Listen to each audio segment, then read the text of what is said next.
Vlucht en bevrijd jezelf, o Sion, die bij de dochter van Babylon woont.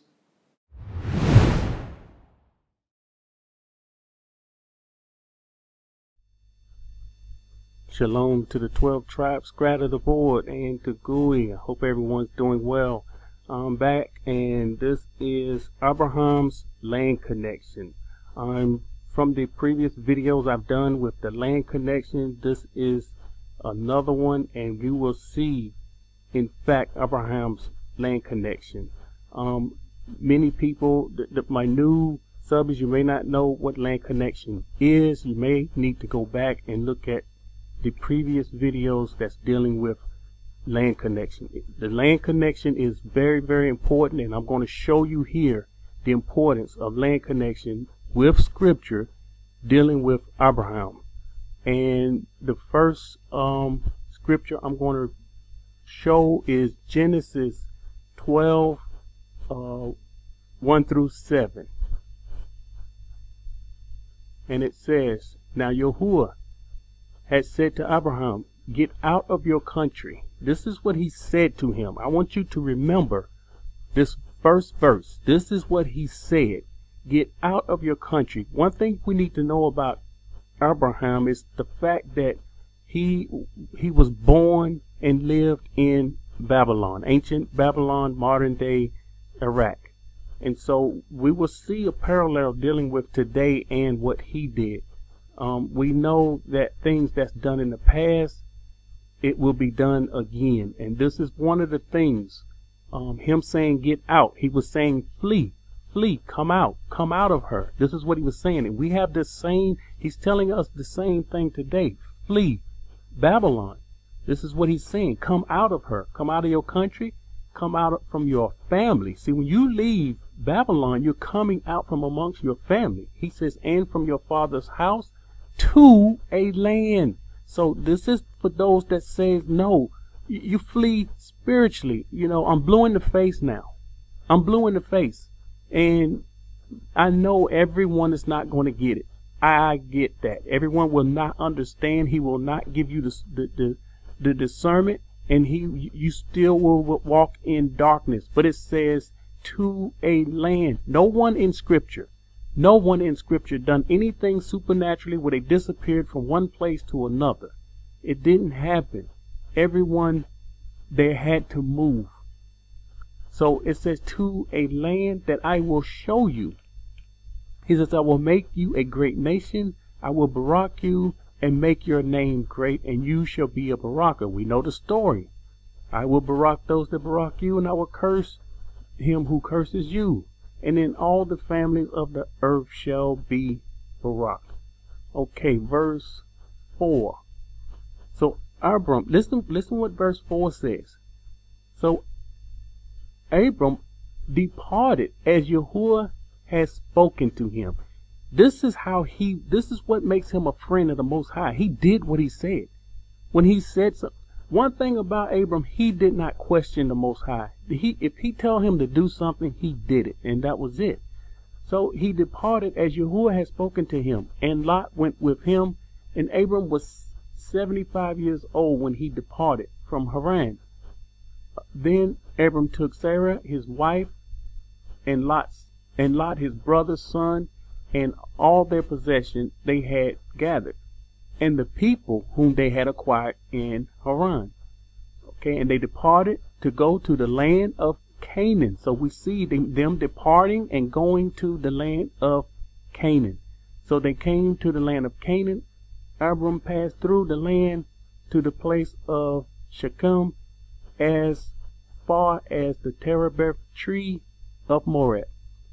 And the Canaanites were then in the land. Okay, verse 7. Then Yahuah appeared to Abram and said, all right, remember, the first verse, the word came to him. We see the word came to him. And when he got into the land, he made this land connection. And this is when he appeared to him. You must understand, when this word came to Abram, he was outside of the borders. He was outside within his land. And so the word just came to him. See, when you outside of his borders, the word may come to you, but he will not appear to you. This is what I'm seeing here. He says, so then Yahuah appeared to Abram and said, to your descendants I will give this land, the land where he was at. This is the promise, I will give this land. And Abram knew the importance of this, and there he built an altar to Yahuah who had appeared to him. Okay, next I'm going to go to, this is Jubilees 12, and I'm going to read 16 and 17. And this is the same story, and it's going to go in, Jubilee's going to go in a little deeper to find out when was this. 16 and 17 going to let us know when this was. And in the 6th week of the 5th year thereof, Abram sat up throughout the night on the new moon, the new month of the 7th month. So the new moon, the first day of the month of the 7th month, we understand that's the Feast of Tabernacle. I'm sorry, the Feast of Trumpets. And you say, well, how is that the Feast of Trumpets? Moshe hadn't came to give the law yet. You must understand that these days was already set. Before the foundations of the world was laid, these days were already set. In the 7th month, and he observed the stars in the evenings and the mornings, in order to see what would be the character of the year with regard to rains. And he was alone as he sat and observed. Verse 17, and a word came, here's the word again, the word came into his heart and said, all the signs of the stars and the signs of the moon and the sun are all in the hand of Yahuah. Why do you search them out? Okay, so I'm just making known here that it was definitely the Feast of Trumpets, the first day of the 7th month. This is when that word came to him. Okay, this is Jubilees 13 and 1 through 7. In Abram's journey from Haran, here's his journey. Oh, actually, you must understand, his journey started in Babylon. This is where his journey started, ancient Babylon. And he wanted him out of Babylon and into the land, same where it is today. Nothing, Ecclesiastes 1:9 said there's nothing new under the sun. What people are doing today is nothing strange. If Abram was here today, he would be telling you to come out of her. This is what his word says. I had to do the same thing. This is what Abram would say to us. And Abram journeyed from Haran and took Sarah, his wife, and Lot, his brother's, Haran's son, to the land of Canaan. So it's echoing the same thing we saw in Genesis. And he came into Ashur and proceeded to Shechem and dwelt near a lofty oak.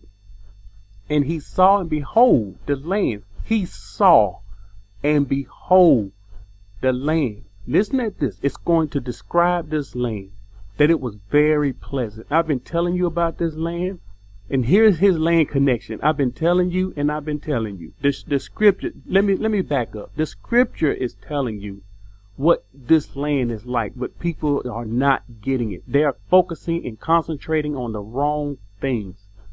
It says the land was very pleasant, from the entering of Hamath to the lofty oaks. And Yahuah said to him, to thee and to your seed will I give this land. This is the promise.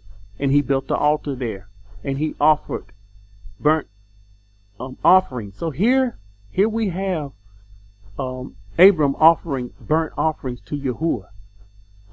Now, he knew how to do this because he had the books, he had the records, who had appeared to him. And there was no Bible. Just let you know that there were other words that we don't have in the Bible. And he removed from there unto the mountain Bethel, west of Ai, on the east, and pitched his tent there. And he saw, and behold, the land was very wide. This land was very wide and good. And everything grew thereon, the vines, the figs, the pomegranates, the oaks, the lexus, the terebinth, and the oil trees, and cedars, and cypress, and date trees, and all the trees of the field. and there was water on the mountains. This is how Yahuah has set it up. He will allow the water to water from the mountains, and it will down to the valleys. And he barak Yahuah, who had led him out of Ur of the Chaldeans. And in the scripture, Babylon is the land of the Chaldeans. Again, this is nothing new. This is not foreign to us. And had brought him to this land. This is Abraham's land connection. And once he connected, this is when he made the promise. This is when he received the promise. This is when he flourished. You must understand, Abraham, he went through extensive training and learning. It's not in the Bible, but he went through extensive training and learning to know Yahuah and his ways. And he learned from his father Shem. Shem was the one that taught our forefathers, Abraham, Isaac, and Jacob. They learned, they had to go to the house of Shem. And this is something people don't understand. They look at Genesis. We see very little in the Bible concerning Abraham, our father, and it's like we don't understand what they went through, what they knew. We don't, because it's not mentioned. This account, you can also find part of this in Acts 7, 1 through 4. Stephen gives the account, and he's saying the exact same thing. He was in Mesopotamia, which is ancient Iraq, Babylon, and he had to come out.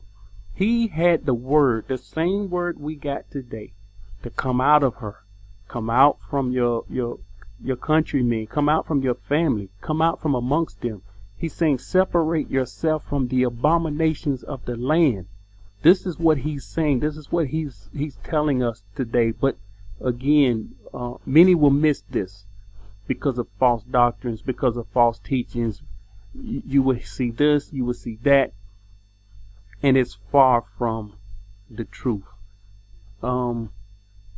Abraham, he was a man that listened. He did what the Father say. He didn't ask questions. What we're going to do, where we're going to go.